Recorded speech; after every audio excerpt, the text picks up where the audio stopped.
जय हिंद दोस्तों। मैं इस वीडियो में बताने वाला हूं हिंदी में पास होने का रामबाण तरीका। क्योंकि बहुत सारे बच्चे किसी कारणवश साल भर नहीं पढ़ पाते हैं या फिर उन्हें हिंदी नहीं आती है, तो उन बच्चों के लिए वीडियो काफ़ी इंपॉर्टेंट है। क्योंकि इस वीडियो में हिंदी में पास होने का बिल्कुल रामबाण ट्रिक बताऊंगा और ये ट्रिक से आप 40 से 50 नंबर बिल्कुल आराम से गेन कर सकते हैं। और जो बच्चे साल भर पढ़ाई किए भी हैं वे भी बच्चे इस वीडियो को देख सकते हैं, ताकि उनको भी 3-4 नंबर एक्स्ट्रा मिल जाए। ठीक है, तो चलिए इस वीडियो को स्टार्ट करते हैं। बिल्कुल रामबाण ट्रिक है एकदम बिल्कुल। अगर जो ट्रिक अप्लाई करते हैं तो आपको हिंदी में कोई भी फेल नहीं कर सकता है। जिन बच्चों को डर लग रहा है कि सर मैं हिंदी में फेल हो जाऊंगा, उन बच्चों के लिए काफ़ी इंपॉर्टेंट वीडियो लेकर आ गया हूं। और इस वीडियो को देखने के बाद आपके अंदर इतना कॉन्फिडेंस आ जाएगा कि आप हिंदी के पेपर में बिल्कुल 40 से 50 नंबर लेकर आएंगे। अगली साल भी मैंने इस ट्रिक को बताया था और बहुत सारे बच्चों ने देखकर पूरा का पूरा पासिंग नंबर से ऊपर नंबर लेकर आए थे। तो चलिए शुरू करते हैं। देखिए मेरे पास यहाँ पे एक हिंदी का पेपर है 2025 का, और ये देखिए कैसे मैं इसको हल करके आपको दिखाता हूँ, वो भी बिना कुछ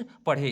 देखिए जो आपका हिंदी का पेपर होता है वो दो भागों में बटा होता है। ठीक है, मैं आपको दिखा देता हूँ कौन कौन से आपके दो भाग होते हैं हिंदी के। तो यहाँ पे देखिए पहले आपका होता है एक एमसीक्यू। ठीक है, आपके पहले एमसीक्यू आते हैं।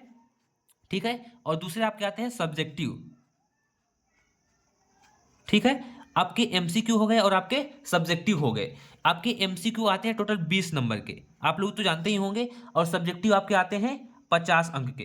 तो पहले हम इसके एमसीक्यू के ट्रिक के बारे में बात करते हैं। जो हम आपको ट्रिक बताएंगे पहले एमसीक्यू का बताएंगे। ठीक है, एमसीक्यू का कैसे आपको करना है। देखिए एमसीक्यू आपके टोटल 5 प्रकार के होते हैं। 1, 2 और यहाँ पे 3 और यहाँ पे 4 और यहाँ पे 5। टोटल 5 प्रकार के एमसीक्यू होते हैं, इससे एक भी बार नहीं जाएगा। ठीक है, 5 प्रकार के आपके होते हैं एमसीक्यू। और कैसे कैसे होते हैं और कैसे कैसे आपको तुक्का तुक्का लगाना है मैं इस वीडियो में बताऊंगा। देखिए एमसीक्यू में पहले आपके होता है, आपका पहला ऑप्शन होता है ए, आपका दूसरा ऑप्शन होता है बी, आपका तीसरा ऑप्शन होता है सी और चौथा ऑप्शन होता है डी। ठीक है, तो जो कि ए बी सी डी जो ऑप्शन होता है उसमें देखिए 3 ऑप्शन बहुत बहुत सिमिलर लगते हैं आपको। 3 ऑप्शन कैसे होते हैं, बिल्कुल सिमिलर होते हैं, एकदम समान समान होते हैं। ठीक है, और एक ऑप्शन आपको भिन्न दिखता है। तो जो आपका ऑप्शन आपको बिल्कुल अलग दिखे, जो सभी ऑप्शनों से बिल्कुल हट के दिखे, उसको आपको टिक कर देना है। 99% केसेस में ये वाला ट्रिक काम करता है।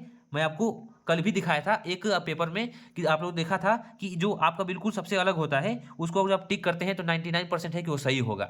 अगर जो आपके ऑप्शन में, अगर जो दूसरा ट्रिक है कि अगर जो आपके ऑप्शन में इनमें से कोई नहीं ऑप्शन में है, क्या है, इनमें से कोई नहीं।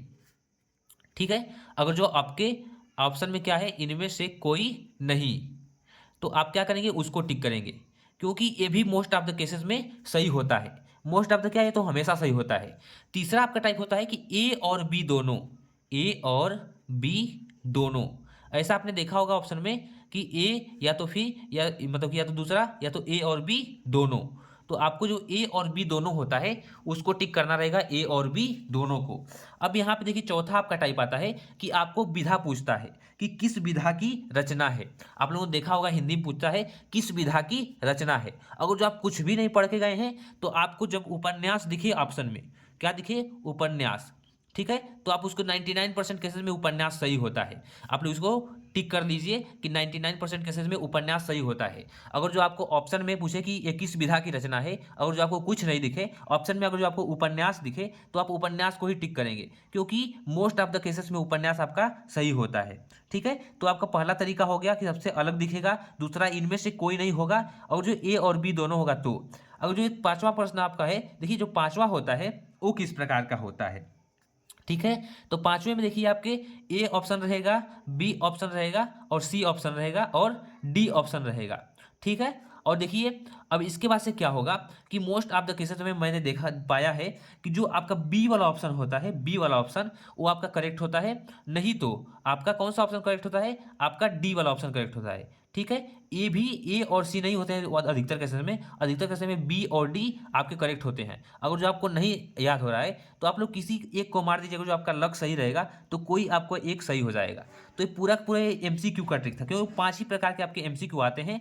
पहला तो आपको मैंने पांचों को पांचों ये बता दिया। अब हम बताते हैं सब्जेक्टिव क्वेश्चन कैसे आपको करने हैं। ठीक है, अब यहाँ पे मैं आपको सब्जेक्टिव क्वेश्चन बताता हूँ। तो देखिए अब हम चलते हैं, इसको हटाते हैं और सब्जेक्टिव की ट्रिक बताते हैं, जो सब्जेक्टिव क्वेश्चन है आपका।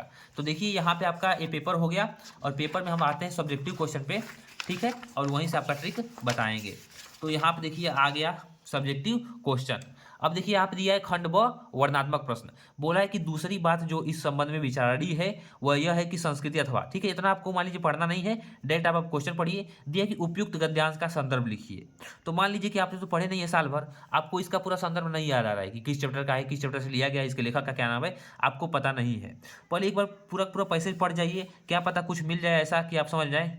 जैसे मान लीजिए कि आप पूरा पढ़ लिए और आपको समझ में नहीं आया कि किस चैप्टर से लिया गया है। देखिए यहाँ पे कीवर्ड में संस्कृति आ रहा है, यहाँ पे हमेशा देखिए यहाँ पे संस्कृति आ गया, हमारे देश की बात हो रही है, हमारा प्रदेश, हमारा देखिए हमारे प्रदेश संस्कृति। तो आपको इतने से आइडिया लग जाना चाहिए कि ये भारतीय संस्कृति नामक पाठ से लिया गया है। और फिर भी नहीं लग रहा है तो आप क्या डालेंगे, आप ऐसे नहीं करेंगे, आप हेडिंग डालेंगे संदर्भ। फिर भी अगर जो आपको नहीं भी आ रहा है फिर भी आप हेडिंग क्या डालेंगे, संदर्भ लिखेंगे। प्रश्नोत्तर संख्या 21 का क पहले आप डालेंगे, यहाँ पे मैं आपको बताता हूँ, यहाँ पे आप डालेंगे खंड ब। कैसे, स्केच पेन से अपने यहाँ पे आप क्या करेंगे, यहाँ पे अब आप डालेंगे, मैं इसको पढ़ देता हूँ। यहाँ पे आप डालेंगे, अब दूसरा प्रश्न कर रहे हैं ना ये वाला, ठीक है, तो यहाँ पे आप डालेंगे खंड ब शुरू में ही ऊपर। यहाँ पे अब मैं आपको दिखा देता हूँ, यहाँ पे आप लिखेंगे खंड ब। मैं आपको लिख के बता देता हूँ, ये हो जाएगा आपका खंड, ठीक है, ब। ये हो गया आपका खंड ब, ठीक है। देखिए इसके थोड़ी सी अच्छी से नहीं कटी है इसलिए आपको सही से नहीं दिख रहा होगा। अब यहाँ पे दूसरा डालेंगे आप प्रश्नोत्तर संख्या 21, क्योंकि 21 नंबर पे आता है, क्योंकि 20 नंबर के आपके ऑब्जेक्टिव हो गए और 21वां क्वेश्चन है। तो आप यहाँ पे लिखेंगे प्रश्नोत्तर संख्या 21। क्या डालेंगे, प्रश्नोत्तर संख्या 21, ठीक। तो आप लोग ऐसे करेंगे और यहाँ पे आप लोग डाल देंगे प्रश्नोत्तर संख्या 21। आप लोग ऐसे डाल देंगे प्रश्नोत्तर संख्या, ठीक है। अब उसके बाद से प्रश्नोत्तर संख्या डालने के बाद अब देखिए संदर्भ लिखना है, तो आप यहाँ पे हेडिंग बना देंगे। क्या बना देंगे, हेडिंग में आप लोग हेडिंग में बनाएंगे यहाँ पे संदर्भ। पहला है यहाँ पे, पहला है तो यहाँ पे पहला लिख देंगे और यहाँ पे हेडिंग बनाएंगे आप लोग संदर्भ, ठीक है, संदर्भ। अब यहाँ पे देखिए संदर्भ हेडिंग बनाने के बाद यहाँ पे अगर जो आपको पता नहीं है कि किस चैप्टर से लिया गया है किस चैप्टर से नहीं, तो आप लिखेंगे कि प्रस्तुत, आप फिर भी लिखेंगे, फिर भी अगर आपको नहीं भी याद है फिर भी आप लिखेंगे यहाँ पे, क्या लिखेंगे, आप नीली पेन का यूज करेंगे, फिर भी आप लिखेंगे कि प्रस्तुत प्रस्तुत प्रस्तुत गद्यांश, ठीक है, प्रस्तुत गद्यांश हमारी, प्रस्तुत गद्यांश हमारी पाठ्य पुस्तक, ठीक है, पाठ्य पुस्तक हिंदी, हिंदी से। अब आपको कुछ नहीं आ रहा है तो क्या करना है, हिंदी से डायरेक्टली से अवतरित है, अवतरित है, अवतरित है। और जो कुछ नहीं आ रहा है तो भैया इसी तरह करना पड़ेगा, नहीं तो अदरवाइज में आपको संस्कृति संस्कृति यहाँ पे नजर आ रहा है तो उसको आप लोग बता सकते हैं कि भारतीय संस्कृति पाठ से लिया गया है। और जिसके लेखक है तो लेखक को आप छोड़ सकते हैं, ठीक है। और जो पाठ का नाम आएगा तो पाठ का नाम लिख दीजिए, लेखक का नाम याद आ गया तो लेखक का नाम याद लिख दीजिए, और जो कुछ नहीं आ रहा है तो ऐसे लिख के छोड़ दीजिए। अब यहाँ पे दूसरा देखिए दिया है गद्यांश के रेखांकित अंश की व्याख्या कीजिए, तो यहाँ पे आप दूसरा क्या डालेंगे, हेडिंग। दूसरा आप हेडिंग बनाएंगे यहाँ पे, इसी को दूसरे यहाँ पे छोड़ के एक लाइन यहाँ पे ताकि सुंदर दिखे, आप दूसरा हेडिंग बनाएंगे रेखांकित अंश की व्याख्या, रेखांकित, ठीक है, रेखांकित अंश, रेखांकित अंश की व्याख्या, ठीक है, रेखांकित अंश की व्याख्या हेडिंग बना के अब क्या करेंगे आप यहाँ से, अब आप यहाँ से लिखेंगे कहाँ से कहाँ तक। देखिए इस नैतिक चेतना से लेकर हम लोगों का कहाँ तक है, एकता है, इस नैतिक से एकता तक, इस नैतिक से एकता तक, ठीक है। तो आप लोग यहाँ पे रेखांकित अंश को दिखा देंगे और इस तरह पूरा पूरा रेखांकित अंश की व्याख्या यहाँ से लिखना प्रारंभ कर देंगे, ठीक है। यहाँ से आप लोग लिखना प्रारंभ कर देंगे और जब आपको कुछ नहीं समझ में आ रहा है रेखांकित अंश में क्या है क्या नहीं है तो इसी चीज़ को तोड़ मरोड़ कर लिख दीजिए। जैसे कि इस नैतिक चेतना के सूत्र में हमारे नगर और ग्राम, हमारे प्रदेश और संप्रदाय, हमारे विभिन्न वर्ग और जातियाँ आपस में बधी हुई हैं। तो अगर कुछ नहीं समझ में आ रहा है, कुछ नहीं आ रहा तो डिक्टो इसी को उतार सकते हैं, और जो समझ में आ रहा है तो थोड़ा मोड़ा अपनी भाषा में डेकोरेट कर इसको लिख सकते हैं, थोड़ा मोड़ा मॉडिफाई कर दीजिए। जैसे दिया कि इस नैतिक चेतना के सूत्र ने हमारे नगर और ग्राम को, हमारे प्रदेश और हमारे संप्रदाय को और हमारे विभिन्न वर्ग और जातियों को आपस में बधी हुई है। तो आप लिख सकते हैं कि हमारी जातियां आपस में किसके द्वारा बधी गई हैं, तो हमारी नैतिक चेतना के सूत्र द्वारा। इस तरह आप करके अपने शब्दों में लिख सकते हैं, तो आपका ये भी हो जाएगा। अब आपका आ गया बापू के ने क्रांति के लिए किसका सहारा लिया, तो अब पढ़िए, देखिए यहाँ पे पढ़ेंगे तो देखिए यहाँ पे आ गया कि बापू ने जनसाधारण को बुद्धिजीवियों के नेतृत्व में क्रांति करने के लिए तत्पर किया। और बापू ने, ठीक है, तो बापू ने किसका सहारा लिया, तो बापू ने नैतिक चेतना का सहारा लिया। देखिए यहाँ पे दिया है कि क्रांति करने के लिए तत्पर के लिए इसी नैतिक चेतना का, देखिए यहाँ पे आ गया नैतिक चेतना का सहारा लिया था, नैतिक चेतना का सहारा लिया था, तो यहाँ से आप इस कदम आराम से खोज सकते हैं। और जो एकदम कुछ नहीं आ रहा है तो संदर्भ में जो ट्रिक मैंने बताई वो लगा दीजिए। रेखांकित अंश की व्याख्या में कुछ नहीं आ रहा है तो भी लिख दीजिए, यही उतार दीजिए, क्योंकि कापी आप खाली छोड़ के आएंगे तो नंबर नहीं मिलेगा। इसको भी आप उतार सकते हैं। फिर अथवा में करके दिया है तो अथवा में आपको नहीं करना है। अब जैसे ही आप आगे बढ़ेंगे तो यहाँ पे आपको देख लीजिए, आपको मिल गया यहाँ पे पद्यांश। तो ठीक उसी प्रकार आप लोग पद्यांश की हेडिंग डालेंगे यहाँ पे। अब यहाँ पे प्रश्नोत्तर संख्या 22 डालेंगे, ठीक है। अब यहाँ पे क्या डालेंगे, अब यहाँ पे आप डालेंगे पद्यांश के लिए। अब आप यहाँ पे देखिए पद्यांश के लिए सबसे रामबाण टिक। अब यहाँ पे डालेंगे प्रश्नोत्तर संख्या 22, प्रश्नोत्तर, ठीक है, प्रश्नोत्तर संख्या 22, ठीक।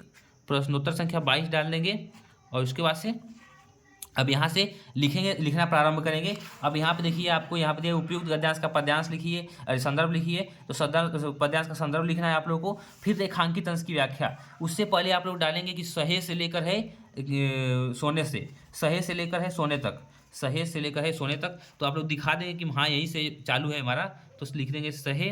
इसके बाद से यहाँ पे सहे से लेकर है सोने तक, तो सहे से लिख कर यहाँ पे डैश डैश डैश देकर यहाँ पे लिख देंगे सोने तक, सोने तक, ताकि एग्जामिनर को लगेगा कि हाँ आपने इसी का आंसर लिखा है। और फिर संदर्भ की हेडिंग डालेंगे, फिर संदर्भ की हेडिंग डालकर, और फिर देखिए यहाँ पे है संदर्भ की हेडिंग डालकर किलकत कान घुटनों। तो अब आपको देखिए यहाँ पे सूर, यहाँ पे देखिए अब जैसे ही आप पूरा पूरा पढ़ेंगे तो यहाँ पे देखिए आपको एक कीवर्ड मिल गया सूर। जब यहाँ पे सूर मिल गया तो आप लिख देंगे कि प्रस्तुत पद्यांश वाली पाठ्य पुस्तक हिंदी से लिया गया है, जिसके रचयिता सूरदास जी हैं। अब आपको पाठ का नाम नहीं याद आ रहा है तो भी कोई बात नहीं है, लेकिन लेखक का नाम तो यहाँ पता चल गया ना कि सूरदास लिखे हैं इसको। तो आप लोग का यहाँ भी देखिए कुछ ट्रिक बन गया है। तो ऐसे आपको कर देना है, ठीक है। रेखांकित अंश की व्याख्या में अगर कुछ नहीं समझ में आ रहा है तो इसका हिंदी में कन्वर्ट करके लिखिए, या फिर वैसे ही लिख दीजिए, बिल्कुल थोड़ा बड़ा माइनर चेंज करके। जैसे कि मणिमय कनक नंद के आंगन, मणिमय रूपी कनक नंद, अपने मन से जोड़ दीजिए इसमें, मणिमय रूपी कनक नंद के आंगन में बिंब पकड़े धावत, बिंब को पकड़ रहे हैं, अपने बिंब को पकड़ने के लिए दौड़ रहे हैं। ऐसे ऐसे करके आप लोग अपने मन से बनाकर कुछ भी यहाँ पे क्या करेंगे, लिख देंगे। हाँ, लेकिन गलती भी लिखेंगे तो ऐसा लिखेंगे कि पकड़े ना जाए, क्योंकि भाई ट्रिक बता रहा हूँ, इसमें आप लोगों से गलती तो हो सकती है। अब संस्कृत पद्यांश के लिए बता देता हूँ। संस्कृत के लिए आप लोग, आप देखिए इसको नहीं समझ में आ रहा है कि कौन से चैप्टर से लिया गया, अथवा हम देखिए यहाँ पे आ गया वाराणसी।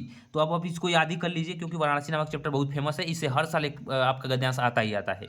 तो आप लोग इसका संदर्भ याद ही कर लीजिए कि प्रस्तुत गद्यांश हमारी पाठ्यपुस्तक हिंदी के वाराणसी नामक पाठ से, मतलब प्रस्तुत गद्यांश हमारी पाठ्यपुस्तक हिंदी के अनिवार्य संस्कृत के वाराणसी नामक पाठ से लिया गया है, ठीक है। इसका गद्यांश याद कर सकते हैं। इसका कैसे करना है देखिए, वाराणसी सुविख्याता प्राचीन नगरी, मन वाराणसी सुविख्याता बने सुविख्यात प्राचीन नगरी, ऐसा आप लिख सकते हैं। एकदम बिल्कुल देखिए, वाराणसी सुविख्यात प्राचीन नगरी एकदम उसी तरह लिख रहा है। यहाँ पास लास्ट में लगा देगा है। अब यहाँ तक एक दो लाइन सही लिखेंगे, उसके बाद थोड़ा मोड़ा गड़बड़ भी रहेगा तो उतना नहीं देखने जाते हैं सब, एक दो लाइन देखेंगे उसके बाद चेक कर देंगे। इस प्रकार जैसे ही आप आगे बढ़ेंगे तो देखिए ये आ गया आपका पद का, माता गुरुत्रा भूमि पितोचा। अब यहाँ पे कुछ नहीं समझ में आ रहा है तो आप लोग हेडिंग बना के फिर संस्कृत फिर संदर्भ उसी स्टाइल से लिखेंगे जिस स्टाइल से मैंने बताया था आप लोगों को। तो यही सब तो करना है आप लोगों को। निबंध वगैरह अपने मन से लिखेंगे, बिल्कुल कापी आपको बस सादा नहीं छोड़ के आनी है। ट्रिक यही काम करेगी आपकी एमसीक्यू में, और यही बिल्कुल प्रश्नोत्तर संख्या एकदम अच्छे से डालेंगे। प्रेजेंटेशन जितना बढ़िया कर सके उतना बढ़िया करेंगे, बीच में आप थोड़ा मोड़ा गड़बड़ करेंगे तो भी कोई दिक्कत नहीं है, बस प्रेजेंटेशन में आपकी कमी नहीं होनी चाहिए। आप आराम से, जैसे भी जो मैंने एमसीक्यू बनाया है, एमसीक्यू में आप आराम से 12-13 नंबर उस ट्रिक से ला सकते हैं। और यहाँ पे लिख देंगे आप लोग तो 12-10 आराम से 10-15 नंबर इसमें भी ला सकते हैं। 10 नंबर तो आपको आराम से 12-10 पासिंग नंबर आप किसी तरह ला सकते हैं, बिल्कुल पास हो जाएंगे, कोई इसमें टेंशन वाली बात नहीं है, ठीक है। तो आप लोग बिल्कुल अच्छे से पेपर देकर आइएगा, पूरा पूरा लिख कर लेकर आइएगा।